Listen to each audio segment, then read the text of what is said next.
وہ سب کے سامنے اس کی حمایت کر رہی تھی۔ جو بھی ہو، اسی سڑک پر سب کے سامنے آپ سے اس طرح بات نہیں کرنی چاہیے تھی۔ آپ سے چھوٹا تھا، اسی بات کا لحاظ کر لیتا۔ شاویز نے سخت لہجے میں اپنی رائے دی۔ مجھے آرام کرنا ہے، آپ سب مجھے اکیلا چھوڑ دیں، ماہرہ نے آہستہ سے کہا۔ وہ اپنے رشتوں پر کسی کا تبصرہ برداشت نہیں کر سکتی تھی۔ سب لوگ کمرے سے نکل گئے سوائے ہانیہ کے۔ Please Hania, leave me alone. Hania خاموشی سے اٹھ کر باہر چلی گئی۔ کمرے میں تنہا بیڈ سے ٹیک لگائے ماہرہ چھت کو گھورتی رہی۔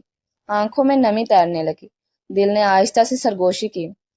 تم نے کہا تھا ہیمی، تم ہمیشہ مجھ سے محبت کرو گے، پھر آج تمہارے لہجے میں اتنی بے اعتنائی کیوں تھی؟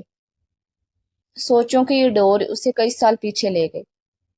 ماضی 12 سال پہلے گلگت بلتستان کا ضلع دیا میر، جو کوہ کرم ہائی وے اور دریائے سندھ کے سنگم کے قریب واقع ہے۔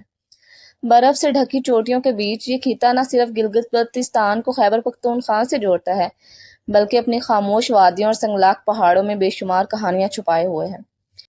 قریب ہی دیا میر بھاشا ڈیم کی تعمیر جاری تھی، جو تربیلا ڈیم سے 315 کلومیٹر بلندی پر اور چلاس ٹاؤن سے 40 کلومیٹر گہرائی میں واقع ہے۔ ایک اندازے کے مطابق یہ ڈیم 2028 میں مکمل ہوگا۔ چلاس کی ایک پرانی کالونی کی پتھریلی مگر صاف سڑک پر ایک 15 سالہ لڑکی اور 8 سالہ صحت مند لڑکا قدم بقدم ساتھ چل رہے تھے۔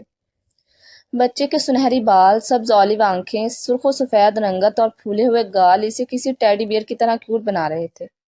اس کے ہاتھ میں مضبوطی سے پکڑا ہوا ہاتھ ہلکے شہد رنگ آنکھوں اور ہلکے بھورے بالوں والی لڑکی کا تھا، جس کے چہرے پر آج معمول سے زیادہ سنجیدگی تھی۔ ماہی، تم اتنے غصے میں کیوں ہو؟ بچے نے شرارت سے اوپر دیکھتے ہوئے پوچھا۔ میں غصے میں نہیں ہوں ہیمی، ماہر نے تیز قدموں کے ساتھ جواب دیا۔ ہیمی نے ہونٹ پھلا کر کہا، خود کہتی ہو جھوٹ نہیں بولنا چاہیے، اور اب خود ہی عمل نہیں کر رہے۔ ماہر نے جواب دینے کی بجائے اپنی رفتار مزید بڑھا دی۔ اچھا، تم دادی کی وجہ سے غصے میں ہونا؟ پتہ نہیں کیوں وہ تمہیں ہمیشہ ڈانٹتی ہیں، مجھ سے تو اتنا پیار کرتی ہیں۔ حمیل نے بامشکل اس کے ساتھ چلتے ہوئے استفسار کیا۔ وہ اپنے فربیہ مائل وزن کے ساتھ ہانپنے لگا تھا۔ کیونکہ تم ہو ہی اتنے پیارے کہ کوئی خود کو روک ہی نہیں سکتا۔ ماہر نے ہنس کر رکتے ہوئے محبت سے اس کے گال کھینچے۔ تم بھی تو پیاری ہو۔ ہیمی ماہرہ کی تعریف پر جھیم گیا۔ پر تمہارے جتنے نہیں، ماہرہ نے اسے شرماتے دیکھ کر مسکرا کر کہا۔ ابھی وہ اپنے گھر سے تھوڑے ہی فاصلے پر تھے کہ سڑک کنارے کھڑے چند اوباش لڑکوں نے ماہی کو دیکھتے ہوئے سیٹی بجا دی۔ ماہی نے انہیں نظر انداز کرتے ہوئے آگے بڑھنے کی کوشش کی، مگر ہیمی اپنے سبز آنکھوں میں غصہ لیے انہیں گھورتے ہوئے وہیں جم گیا۔ کہاں جا رہی ہو کمسن حسینہ؟ ایک لڑکے نے اونچی آواز میں ماہرہ پر جملہ کسا۔ ماہی، آج تو میں انہیں چھوڑوں گا نہیں۔ ہیمی نے ان لڑکوں کو غصے سے دیکھا۔ نو ہیمی، بس چپ چاپ چلو، گھر آنے والا ہے۔ ماہرہ نے اس کا ہاتھ مضبوطی سے پکڑ لیا، لیکن اگلے ہی لمحے ایک لڑکا سامنے آ کھڑا ہوا۔ ماہی کو اپنے قدم روکنے پڑے۔ تھوڑا ہم سے بھی بات کر لو ظالم لڑکی، دیدار کروا کر یوں ترسا کر نہ جایا کرو۔ ماہی نے مضبوط لہجہ اپناتے ہوئے کہا۔ میرا راستہ چھوڑو، مگر اندر سے وہ ڈر کے مارے ہیمی کے ہاتھ پر گرفت اور سخت کر چکے تھے۔ کیسے چھوڑ دیں؟ پروانے کبھی شمع کا راستہ چھوڑتے ہیں؟ وہ لڑکا گلے میں پہنی چین کو انگلی پر گھماتے ہوئے بولا۔ یہ سن کر ہیمی کی سبز آنکھوں میں خون اتر آیا۔ نظریں نیچی کرو، وہ دہاڑا۔ ہے کیا کہا؟ ارے سنو تو، یہ پدی ہمیں غصہ دکھا رہا ہے، لڑکے نے اپنے دوستوں کو ہنستے ہوئے کہا۔ مائی نے ہیمی کو پیچھے کھینچنے کی کوشش کی، لیکن وہ وہیں جمع رہا۔ اگر صرف دیکھنے پر اتنا غصہ آ رہا ہے تو ہاتھ پکڑنے پر تو پھٹ پڑے گا، ایک اور لڑکے نے ہنستے ہوئے لقمہ دیا۔ چلو دیکھتے ہیں۔ پہلے لڑکے نے قدم بڑھایا اور ماہرہ کا ہاتھ پکڑ لیا۔ ماہرہ کی آنکھیں اس لڑکے کی جرأت پر شوق سے پھیل گئی، لیکن اگلے لمحے ایک دہاڑ گونجی۔ تمہاری ہمت کیسی ہوئی میری بہن کو ہاتھ لگانے کی؟ ہیمی نے پوری قوت سے اپنا سر لڑکے کے پیٹ میں دے مارا۔ وہ لڑکا کرہاتا ہوا سڑک پر گر گیا۔ ماہی کا سانس تھم گیا اور ہیمی اس گرے ہوئے لڑکے کے اوپر چڑھ کر مکوں کی بارش کرنے لگا۔ حمین ماشاءاللہ کافی صحت مند موٹا بچہ تھا کہ جیسے ہی وہ اس لڑکے کے اوپر بیٹھا اس کی آدھی جان ویسے ہی نکل گئی۔ اس کے مکوں میں وہی شدت تھی جو کسی بھوکے شیر کی جھپٹ میں ہوتی ہے۔ لڑکے کے دوست چند لمحے تو سکتے میں رہ گئے، پھر دوڑ کر آئے۔ حمین کو اس لڑکے سے الگ کرنے کی کوشش کی، لیکن وہ تو اسے چھوڑنے کا نام ہی نہیں لے رہا تھا۔ وہ اس وقت کسی بھوکے شیر کی طرح تھا جو اپنے شکار کو قابو میں کیے اسے چیٹ پھاڑ کر رکھنے کے بعد ہی دم لے گا۔ ہیمی، چھوڑو اسے، ماہرہ اس کے پاس بیٹھ کر چیخی، مگر وہ ایک پل کو بھی نہیں رکا۔ وہ لڑکے بھی اسے ہٹانے کی مسلسل کوشش کر رہے تھے، مگر 7 سال کا یہ بچہ کسی کے قابو میں نہیں آ رہا تھا۔ ہیمی، آئی سیڈ لیو ہم۔ آخر ماہرہ نے اس کا بازو پکڑ کر زور سے کھینچا۔ وہ جو کسی سے نہیں سنبھل رہا تھا اپنی بہن کو غصہ ہوتے دیکھ کر کچھ ٹھنڈا پڑا۔ پھر وہ باقی لڑکوں کے ہاتھ جھٹکتے ہوئے اٹھ کھڑا ہوا اور ان کو قہر بھری نظر سے گھورتے ہوئے بولا، اگر تم دوبارہ یہاں نظر آئے تو ایسے ٹکرے ماروں گا کہ سیدھے اگلے جہان پہنچو گے۔ وہ سڑک پر گرا ہوا لڑکا آدھا بے ہوش ہو چکا تھا۔ ہیمی کو ریسلنگ کا جنون تھا۔ وہ کارٹونز کے بجائے فائٹنگ شو دیکھتا اور شاید اسی کا اثر تھا کہ اتنی آسانی سے مخالف کو ڈھیر کر چکا تھا۔ ماہرہ نے اس کا ہاتھ مضبوطی سے پکڑا اور تیز قدموں سے گھر کی طرف بڑھ گئے۔ سارے راستے اس نے حمین سے کوئی بات نہیں کی تھی۔ یہ اس کی ناراضگی اور غصے کا اظہار تھا۔ وہ بھی سر جھکائے اس کے ساتھ چلتا رہا۔ شام ڈھل چکی تھی۔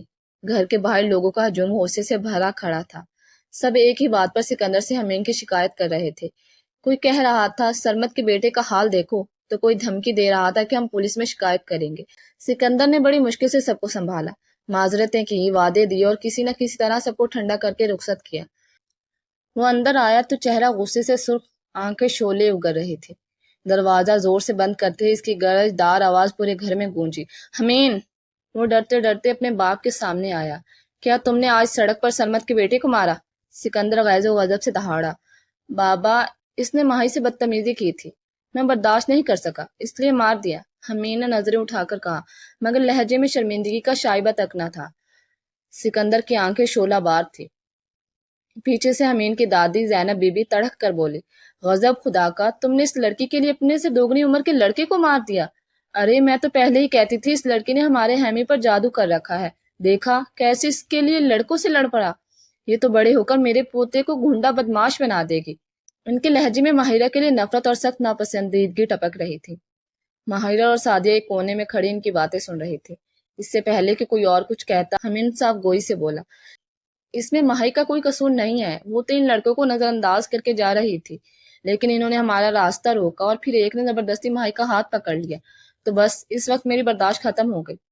سکندر نے جھک کر اپنی سرخ آنکھیں بیٹے کی آنکھوں میں گاڑ دی، تو یہ لڑکی اپنا ہاتھ چھڑوا کر بھاگ بھی سکتی تھی، تمہیں اس کے لیے ان لڑکوں سے لڑائی کرنے کی کیا ضرورت تھی؟ کسی بھی غیرت مند کے سامنے اگر کوئی اس کی بہن کو ہاتھ لگائے تو وہ برداشت نہیں کرتا بابا، اور میں بے غیرت نہیں ہوں، حمین نے باپ کے انداز میں ہی جواب دیا۔ سکندر کا چہرہ مزید سرخ ہو گیا، وہ تمہاری سوتیلی بہن ہے، یہ بات تمہیں سمجھ کیوں نہیں آتی؟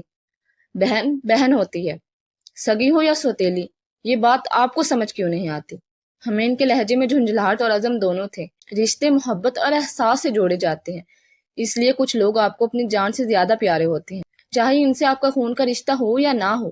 محض سے تو پھر میرا خون کا رشتہ ہے، اور مجھے اس بات سے کوئی فرق نہیں پڑتا کہ وہ میری سوتیلی بہن ہے، مجھے صرف ایک بات پتہ ہے کہ وہ میری بہن ہے، بس۔ حمین پختہ لہجے میں اپنے باپ کی آنکھوں میں دیکھ کر اپنا فیصلہ سنایا۔